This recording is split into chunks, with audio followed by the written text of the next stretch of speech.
Today we are going to be talking about SMART goals. So you are going to be creating a goal, have a plan and action for reading and writing. Most of you have talked to you about your SMART goals already, or some goal setting for your reading in particular. We haven't really addressed writing too much, but we're going to include both of those in our goals today. So what is a SMART goal? Well, basically each letter stands for a word, so it's an acronym. So your goal needs to be S specific. So it needs to be very clear exactly what you want to accomplish. It needs to be M measurable. That means we can tell if you met your goal or not. A attainable. It needs to be realistic, something you can actually do. R relevant, something that applies to this class. And T time bound, which means by a certain date you're able to complete your goal.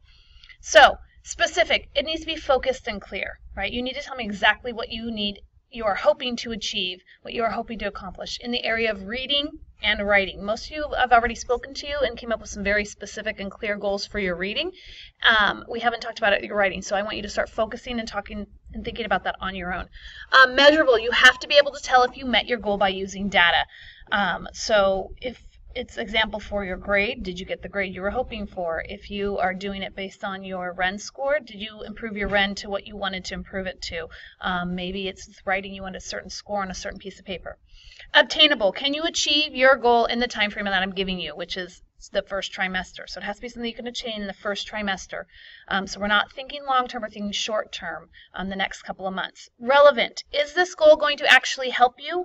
Is it important to your success in this class? If it is not, then it is not a goal you want. It needs to be something that's going to actually help you in this class. Improving your reading will do that, improving your writing will do that, but the goal needs to actually be about reading and writing and how you can improve in those areas. And then time-bound means that you have until the end of the first trimester to achieve your goal.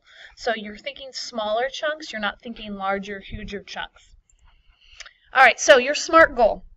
You're going to come up with the actual first trimester academic reading and writing goal. So I have linked this example for you.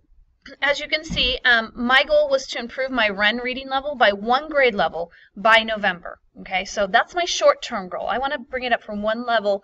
So if I am reading right now at a 7th grade level, I want to be at an 8th grade level by November. So that means I've got 2 months to make 1 year of improvement.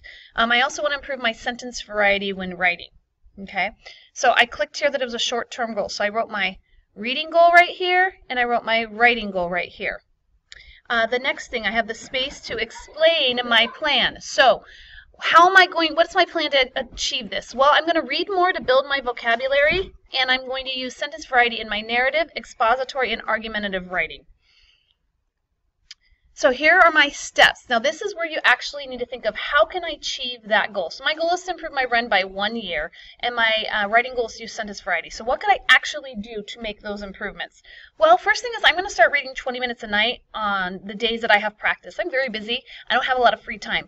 So Tuesday through Friday I have practice. So I'm going to try to read 20 minutes those nights. I don't have a bunch of free time. I might have to read in the car. I might have to read right before coach gets there, on the way home, wherever I can squeeze it in right before bed. However, on non-practice days, which are only Saturday through Monday, I'm going to try to commit 30 minutes of reading those days. I think that's going to help me improve my reading, and I know that the more I read, the quicker I can improve my reading.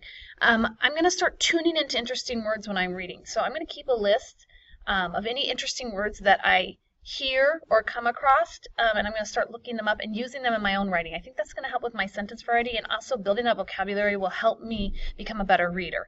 I'm going to make sure that in class, when I get those 20 minutes a day, that I'm just really focused so that I can utilize that time and improve my reading. So I get that 20 minutes every single day in class, and I'm going to make sure I use it well and I'm not distracted. I'm sitting somewhere where I can be focused and do my best and not be distracted by other people. I'm going to start writing in class every day. So I want to start spending about 10 minutes of my class time writing. I skipped one, sorry. I'm going to make sure I read harder books. So I'm going to use the library and Mrs. Patrick's library to find some books that are harder, maybe right past my reading level. And then I'm going to make sure that I check the rubric when writing, and to make sure that I'm getting a 3 out of 4 in my sentence fluency.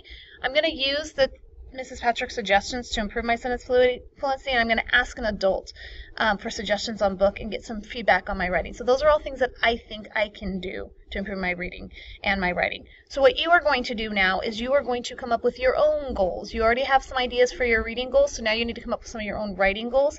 And in Google Classroom, all the directions and information will be there for you.